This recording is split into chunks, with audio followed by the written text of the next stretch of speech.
Welcome back, biology students. This is the video for the assignments that are going to be happening here in week 8. A couple things before we get into the actual assignments for this week. One is that progress reports came out last week. There may be a lot of you asking, what can I do to get my grade up? I sent a message out last Friday. It said all this as well, but you can retake quizzes. You need to send me a message, say, hey, I want to retake a quiz. You can turn in late work all the way up to spring break, and you can get help and make sure you get all the notes done and everything so you can get better scores, and that help comes on Friday. So stay Friday after class and ask for help.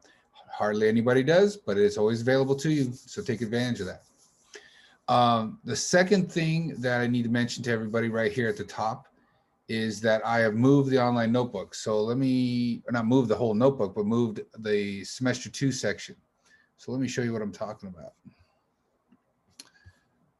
So when you go into the online notebook, we used to have a little tab up here that says semester 2 biology. It'd be right underneath the welcome.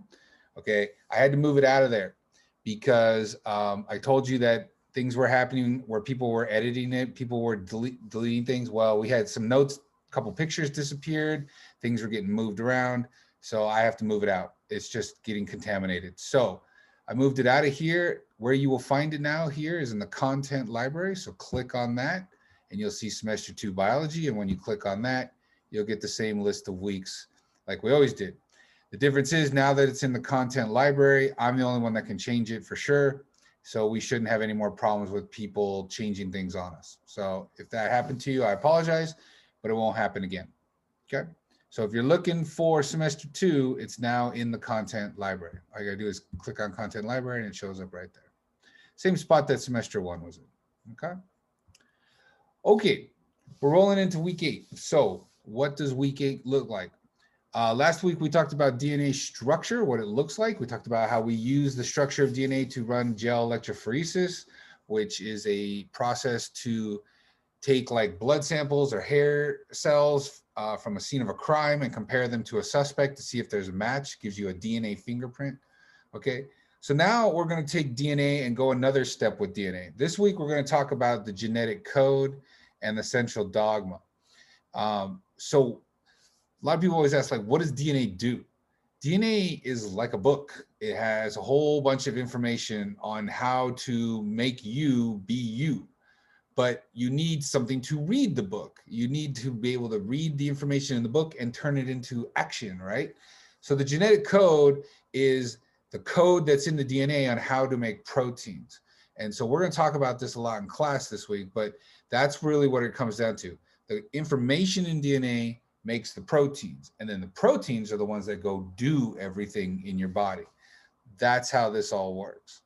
So the genetic code is reading the DNA to make the protein. That's how it goes.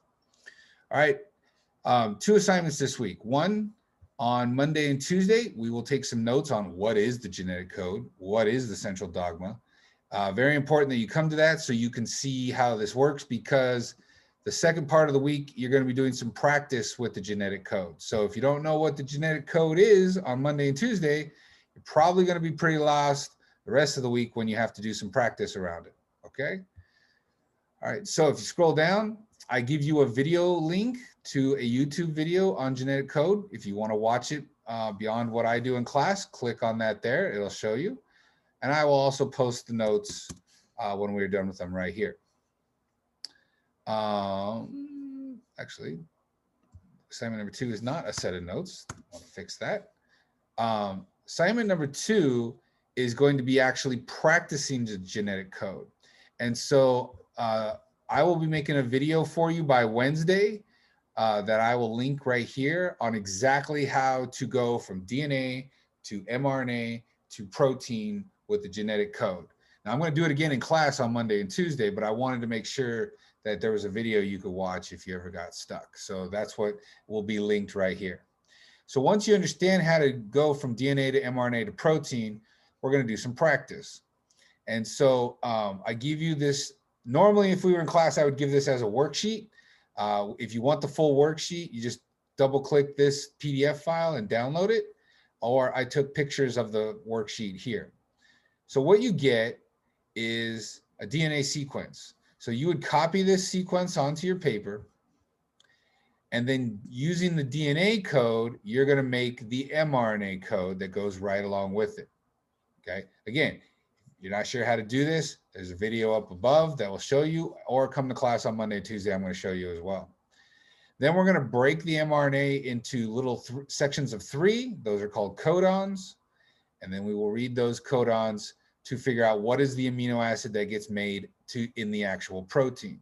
So DNA to mRNA, and then mRNA to protein. So you will have all 4 of these lines filled in. If you're doing this on a separate sheet of paper, that's totally fine. If you want to download this and print it out, you can do that too. It's totally up to you. And then we're going to do it a second time. So here's the DNA sequence. You make the mRNA, you break it into codons, and then you find the amino acids that correspond. Now, doing just those 2 sets of practice is not the only part. There are 4 questions that go with it. Okay. How did you figure out the correct DNA RNA sequence? How did you figure out the correct amino acid sequence? I just want to know the steps. What did you actually do to do this? And then we'll go over that information in class, so you'll be able to kind of put it in your own words. Number 3 and number 4 are a little more hypothetical. It says, choose a 3-letter codon of any type of DNA. So you get to pick your own 3 letters. Now figure out what the amino acid for the DNA codon would be. So you got to go through the whole DNA to mRNA, mRNA to amino acid. It says, change the last letter to something different. Okay. Would the amino acid change? Why or why not? So you have to do all these little steps and see what actually happens. And number 4, change the first letter. So the DNA that you made in number 3, use the same one, but this time change the first letter of the codon. And did that change the actual amino acid at the end? Explain why or why not. Okay. So 4 questions to answer in complete sentences. You do not need to copy the question. You just need to answer them completely or show your work. Like again, you could do this all on a piece of paper, or you could type it up, or you could print out the worksheet and write on the worksheet and then take a picture of that. It's totally up to you. Okay. So 4 questions, 2 sets of practice, and notes. That's what we got going on this week in biology. Again, Monday and Tuesday are going to be important because that's when we're going to teach you how to do this stuff. So make sure you come on Monday or Tuesday. Don't forget, biology is now in the content library. So make sure to go to content library. And I'll see all of you on Monday and Tuesday. Have a good one.